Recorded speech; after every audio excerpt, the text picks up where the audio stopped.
South Africa. Hey, I'm back, I'm back, I'm back, I'm back. I was in Lenasia Hospital, in psych, yeah, I do have a history of psych. I'm not even ashamed of that.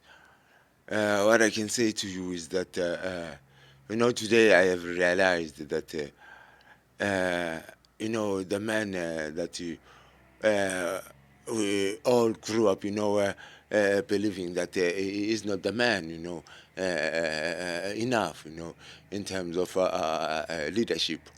The likes of Mr.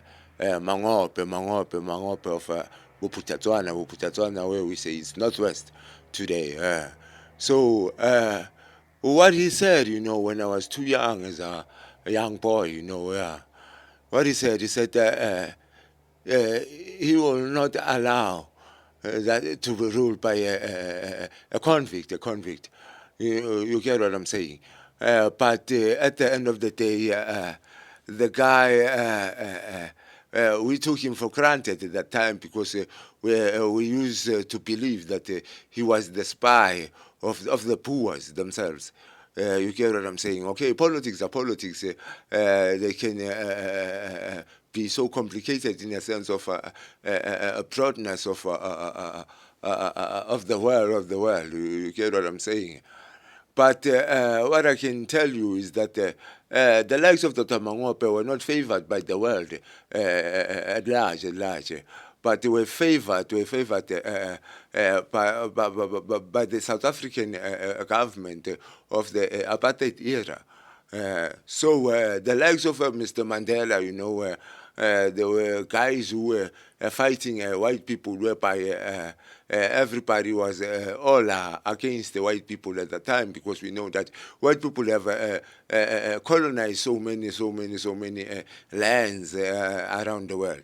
What I can say is that the likes of Mr. Mandela are the likes of such people who don't really consider home like the likes of Dr. Mangope, because Dr. Mangope, is a place whereby he used to lead, was a place whereby he used to call it Buputatswana, whereby he's trying to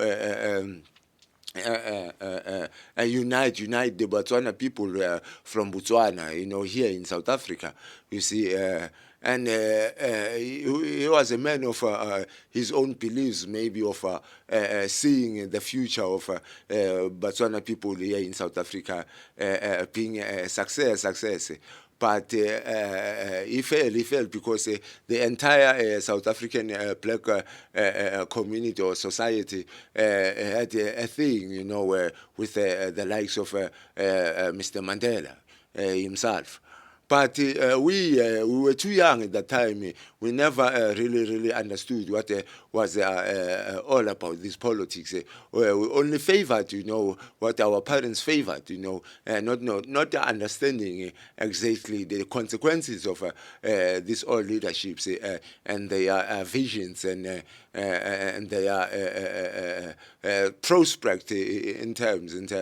If you can understand what I'm trying to tell you. I'm not all about trying to be unkind, but trying to figure out and trying to make others to understand the crisis that we have faced as South Africans, that today we have seen that our country had a lot of problems, that even the South Africans themselves suffered in poverty, whereby we knew that back in the days of apartheid, my friend, we used to know butchers, my friend. We used to eat meat like nobody's business, because even our parents, most of them were getting paid weekly, life was, easier than today when we look at the black governance on its own, because it's not all about home, but it's all about Africa. You get what I'm saying?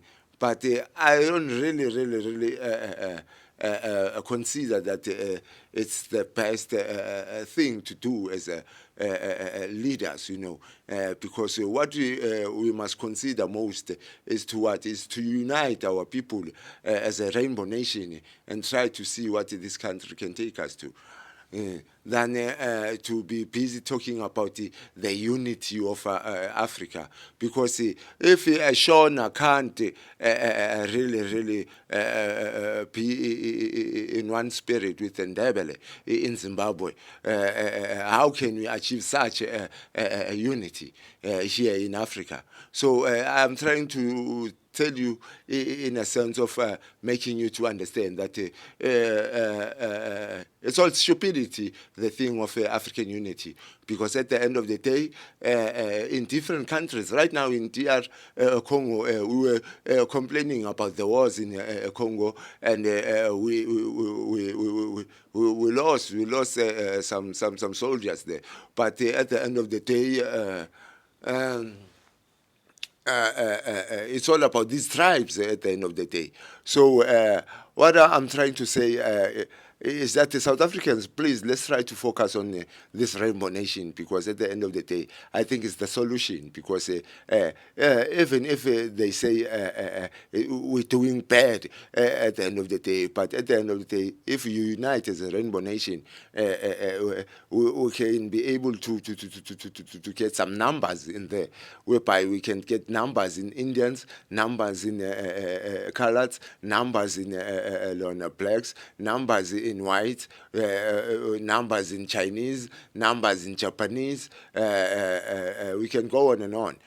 So it's what I'm trying to tell you as South Africans, that let's unite we as a rainbow nation, and let's forget about the African unity, because the African unity won't take us anywhere, because we just have to solve our own problems as the South Africans, so so that we can move on and see what we can do better, because charity begins at home.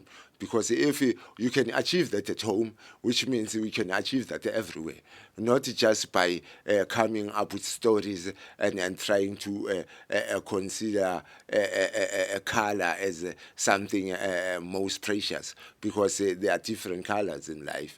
So you can't focus on a black color at the end of the day, because there are different colors in life.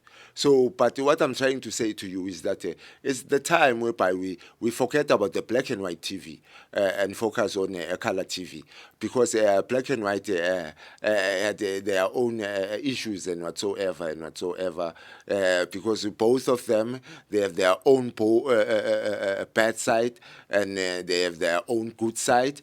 You get what I'm saying? But let's get the color TV, so that we can give the colors just a chance.